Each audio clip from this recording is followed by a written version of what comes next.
Bienvenue à l'école chrétienne plus simple. Vous avez été nombreux à pouvoir demander en cas de perte de rêve, en cas d'oubli de rêve, qu'est-ce qu'il faut faire parce que j'ai survolé un peu la fois passée autour de ça. Mais aujourd'hui, nous allons parler de mon enfant a oublié son rêve, qu'est-ce qu'il faut faire? Ou mon enfant ne rêve pas, qu'est-ce qu'il faut faire? Eh bien, moi, je parlerai beaucoup plus de mon enfant a oublié son rêve, qu'est-ce qu'il faut faire? Nous allons lire dans Daniel 2, versets 1 à 3, faute de temps. Je vais m'atteler que sur le verset 5. Vous pourriez lire à la maison Daniel 2, de 1 à 5. Donc, au début de Daniel 2, verset 1, la Bible dit, le roi fit un rêve qui le troubla, et il en perdit le sommeil. Donc, il s'agit là du roi Nebuchadnezzar. Je vais résumer l'histoire pour faire court. Le roi Nebuchadnezzar avait eu un rêve, un songe. J'ai dit qu'on ne faisait pas la différence. C'était pas l'objet de notre thème. D'accord? Et donc, il avait eu un rêve qu'il avait oublié.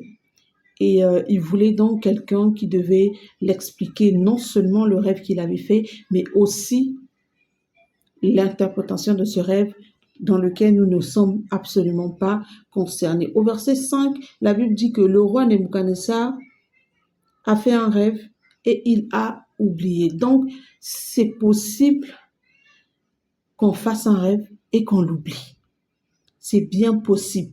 C'est très possible qu'on fasse un rêve et qu'on l'oublie. Et ce n'est pas normal. La fois passée, j'ai dit que des fois, lorsque Dieu nous avertit par les rêves, le diable peut s'en servir pour pouvoir nous faire oublier son rêve, pour que l'avertissement du diable soit, pour que l'avertissement de Dieu, pardon, que nous soyons écartés de cet avertissement, que nous puissions oublier, que nous n'en prenions pas garde et que nous puissions vivre ce que lui, le diable, veut que nous puissions vivre. Donc là, par cet exemple, nous voyons que il est possible de pouvoir oublier ses rêves parce que le roi Nebuchadnezzar lui-même avait oublié aussi son rêve et étant très troublé depuis dans la nuit, il a réuni tout son entourage, tous ses magiciens, tout ça, toute son équipe et tout d'occultistes qui pouvaient l'entourer pour leur demander qu'est-ce qu'il fallait faire face à ce oubli. Eh ben, je vais vous faire court de l'histoire. Qu'est-ce qu'il faut faire lorsqu'on oublie ses rêves? Nous voyons là que on a dû appeler Daniel. Daniel est venu à prier Dieu, que Dieu lui révèle quel était le rêve du roi, afin qu'on ne puisse pas tuer tous les magiciens qui entouraient le roi. Lorsqu'on oublie son rêve, qu'est-ce qu'il faut faire? Eh bien, il faut prier. Il faut demander à Dieu, Seigneur, si ce rêve ou ce songe est de toi, qu'il revienne. Qu'il revienne, et bien si ce n'est pas de toi aussi, et si vous voulez quand même connaître le rêve, et bien Seigneur, fais-moi voir, fais-moi revenir ce que j'ai vu dans la nuit. Et pendant que vous avez rêvé ce rêve et que vous avez oublié la journée, méditez la parole de Dieu parce que il n'y a pas meilleur endroit où Dieu peut vous parler qu'à travers sa parole. Méditez la Bible. Et si c'est votre enfant qui a perdu le rêve ou qui oublie souvent les rêves et qui ne se souvient pas des rêves, vous devez prier pour lui. Vous devez l'imposer les mains. Vous devez en tout cas prier pour lui, prendre des moments de prière, chasser l'esprit de vol de rêve parce que oui, ça existe. Il y a des mauvais esprits qui sont là pour pouvoir voler nos rêves afin que comme il sait que Dieu parle tantôt d'une manière, tantôt d'une autre et que Dieu nous avertit à travers les rêves. Je ne sais pas si la fois passée nous avons lu. Bon, aujourd'hui nous allons lire quand même dans Genèse, excusez-moi, je veux que la vidéo soit courte, dans Genèse 20, verset 3, Dieu apparut en songe à Abimelech pendant la nuit. Dieu est apparu à Abimelech pendant la nuit pour lui dire qu'il devait mourir. C'était un avertissement que Dieu était venu donner à Abimelech parce que Abraham était parti avec Sarah dans le pays d'Abimelech et lorsqu'ils sont arrivés, Abraham a fait passer Sarah pour sa sœur. Et Sarah était belle de figure et tout, très jolie, très belle.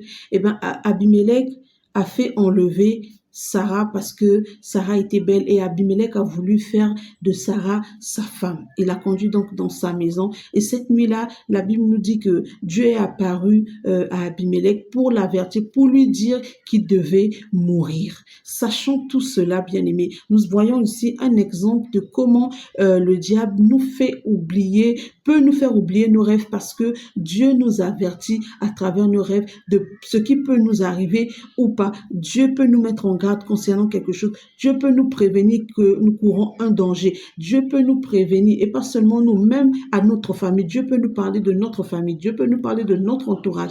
Dieu peut nous parler sans limite, même des écoles où nos enfants vont, de leurs amis et tout. Mais si l'enfant oublie son rêve, ce n'est pas intéressant. Ce n'est pas intéressant, mais vous pouvez toujours y remédier. Mais comment vous le saurez? Eh ben, c'est en parlant avec l'enfant, c'est en demandant à l'enfant que vous arriverez à connaître pourquoi l'enfant a oublié ses rêves. Et là, vous priez pour votre enfant et vous commencez à le suivre. Chaque fois vous priez pour votre enfant jusqu'à ce que, excusez-moi, vous chassez l'esprit de vol de rêve.